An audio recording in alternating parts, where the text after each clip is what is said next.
Hi everyone, this is Mary and welcome to Super Skills for Grownups. In our next session with the kids, we're going to be talking about the letter M. A little bit harder to form than some of the other letters. We'll talk about how we do form the uppercase and the lowercase and what the M sounds like. And our word of the week is going to be mouse. So we are going to make a little mouse and get some practice with cutting skills and lacing skills. So both of those are going to emphasize the pincer grip and also hand-eye coordination, bilateral coordination, because they're going to need to use both hands together to do this activity, and visual planning. They're going to have to plan out how they want to put this mouse together.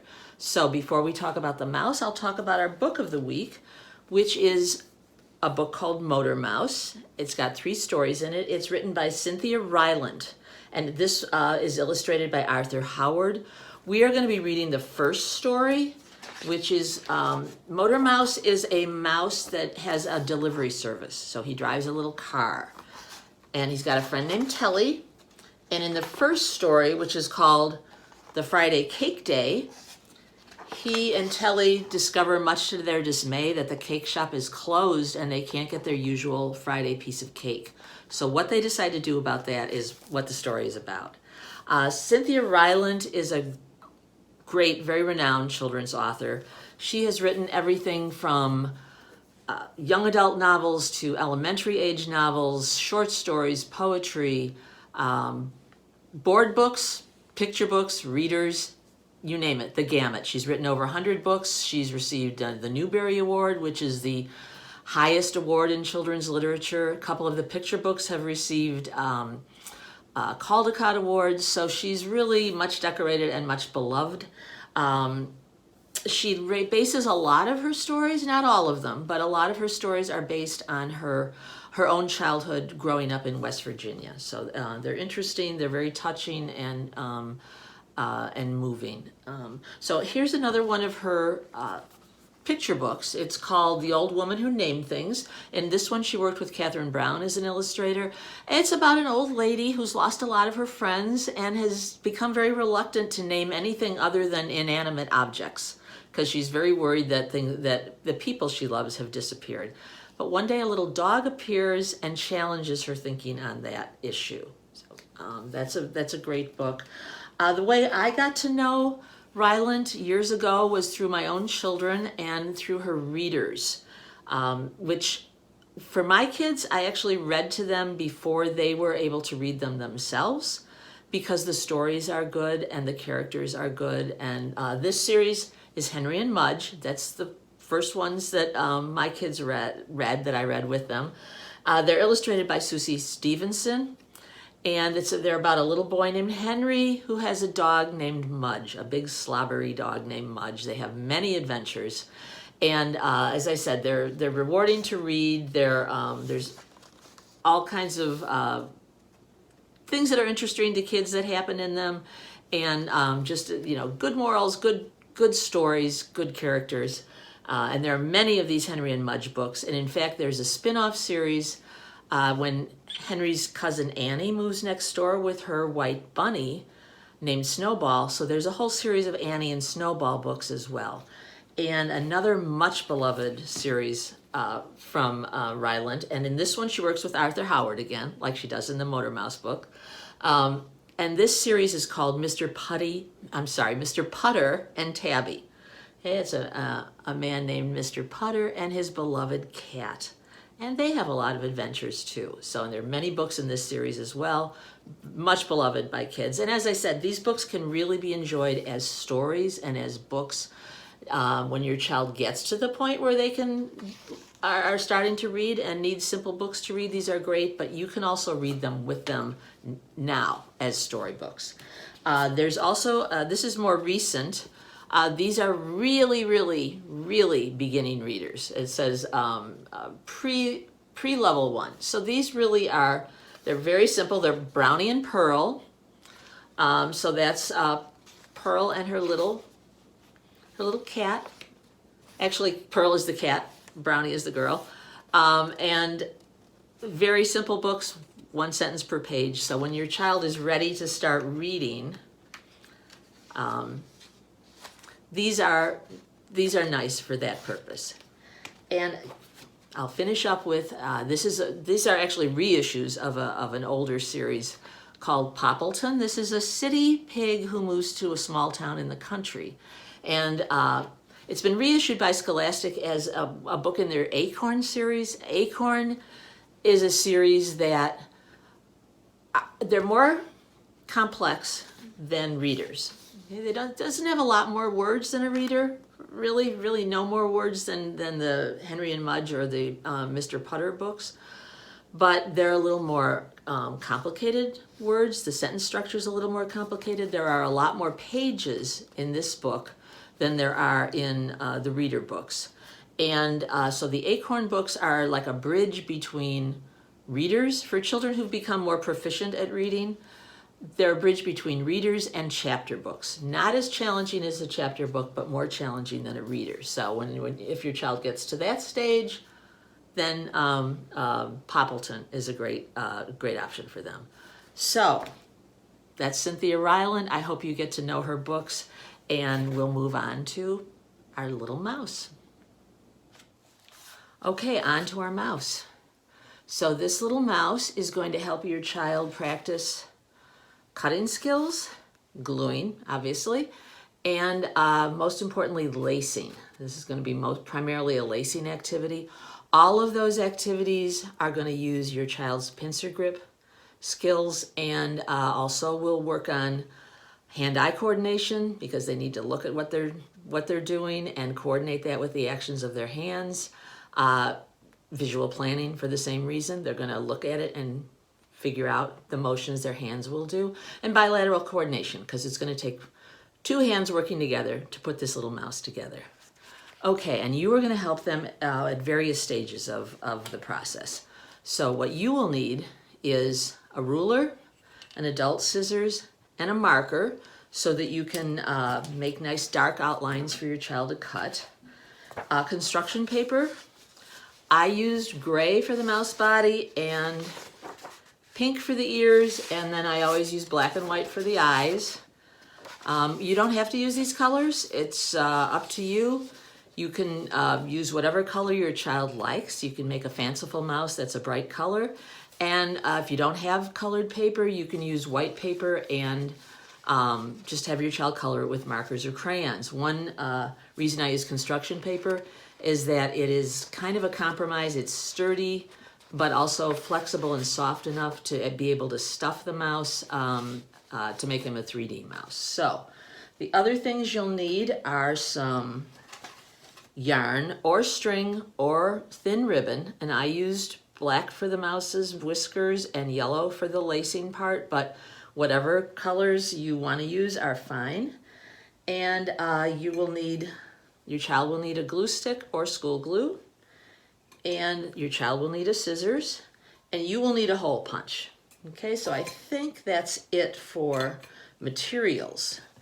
Now, the first thing you're going to do is draw an oval on the main paper that you're using for the mouse's body.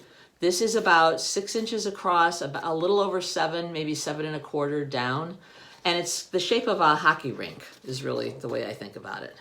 Okay, and then I just traced the bottom of a glass. I did it twice to make the mouse's ears out of. And for the eyes, I just traced around the bottom of a lipstick and used my hole punch to punch out the black part. Okay, so 2 ears and 2 eyes.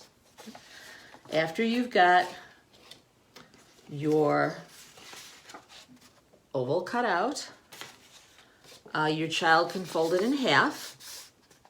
Okay.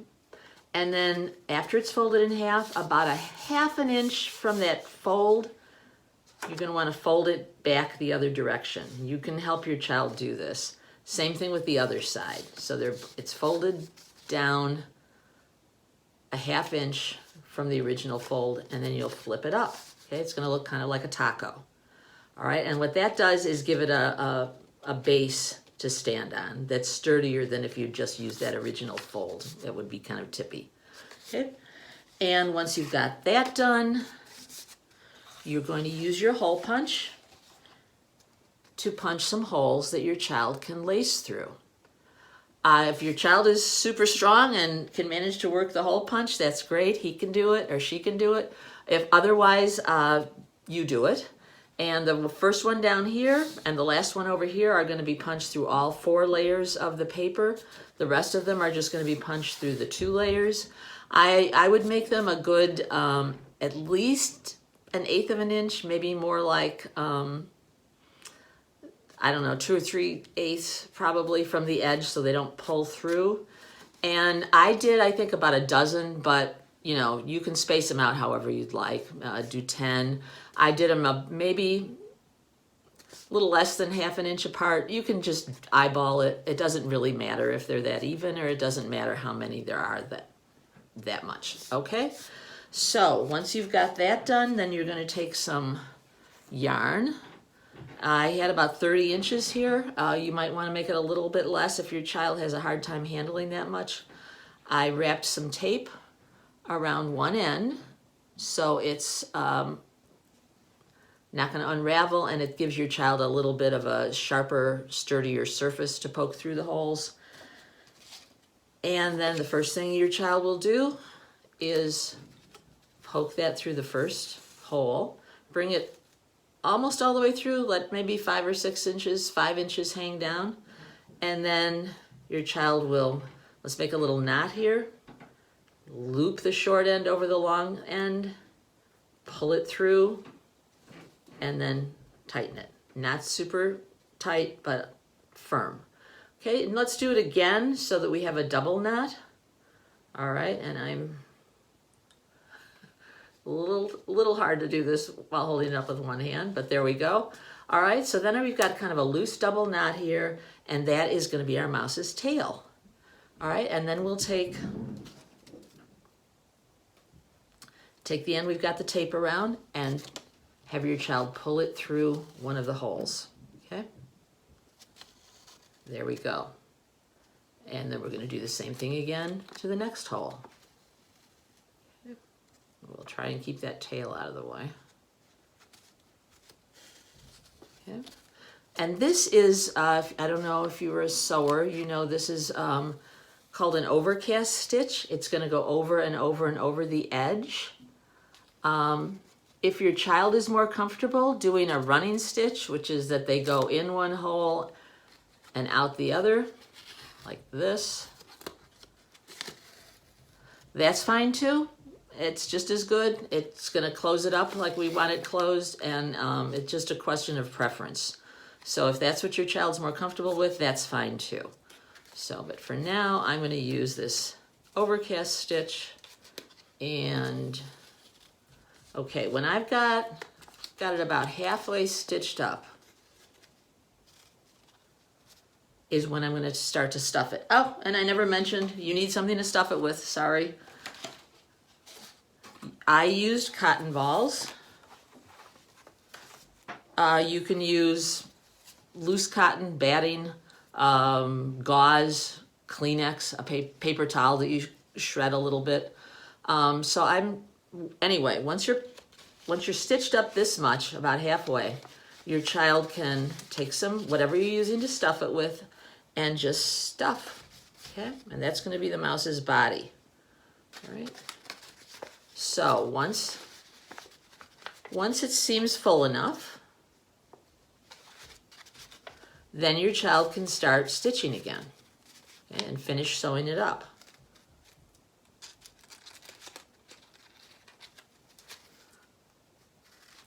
All right, so we will,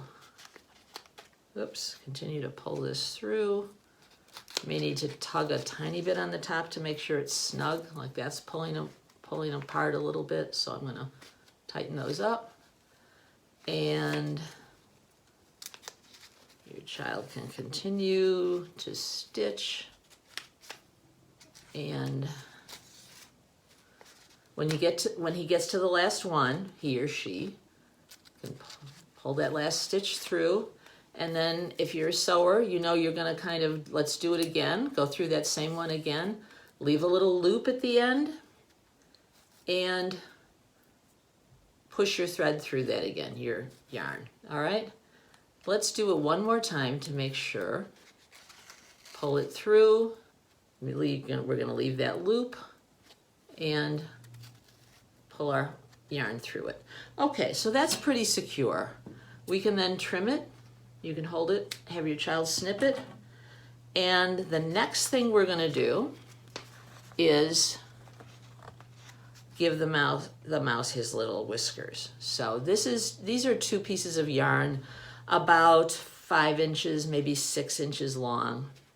And you can seal up the ends with tape to make them easier to poke through. I haven't done that with these, so hopefully I can poke them through.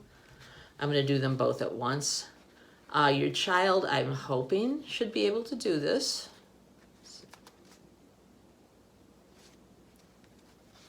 And once those are pulled through,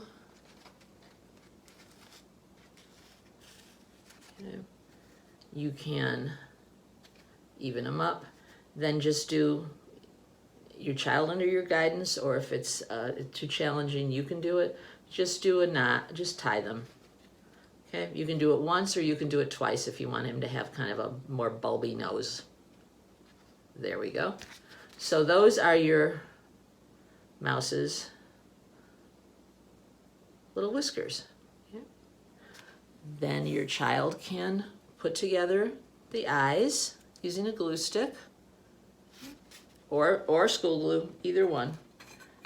Okay. And they will put that on the mouse. Okay, that'll be 2 of them. I'm just gonna do 1 for now. Okay, and they'll have to hold that on a little bit till it gets a little more stuck on there, okay? I'm gonna do the same thing with the other side. I might as well do the other side. Same thing with the other side. Okay, got our glue stick with our sticky disappearing purple glue, and we'll put that one on the other side. And just kind of hold them on there for a couple seconds till they get set. Squeeze it a little bit. Okay. So there's our mouse eyes. Okay. Now for the ears, I'll show you what I did. It's not really necessary to do it this way, but it's the way I did it. Instead of, you can fold the whole ear in half and then just unfold it, and that's fine. What I did so they'd look a little more rounded is I pinched it together and then I folded just a little triangle back on the bottom, okay, like that. All right, and that lets this part of the ear be more sort of like a flower petal or more rounded. And then after I did that, you can apply your glue stick, or if that doesn't stick well enough, you can use school glue, and do it to the side with the ear that's folded back, and then stick that side to your mouse's head. Okay. And that also, you're going to need to press a little bit and then kind of open it. Do the same thing on both sides. And there you have your mouse. Okay, so this is the way the completed mouse looks. And it should be able to stand up. Okay. And it's got its little whiskers, it's got its little tail. As I said, whatever color your child would like to use is great for this. And they'll get some good fine motor skill practice. And if they want to make a couple, they've got a couple little mouse toys to play with. All right, well, thank you very much for making a mouse with me and learning about Cynthia Rylant. And I hope you have fun with your kids with the letter M. Thanks very much and have a great day.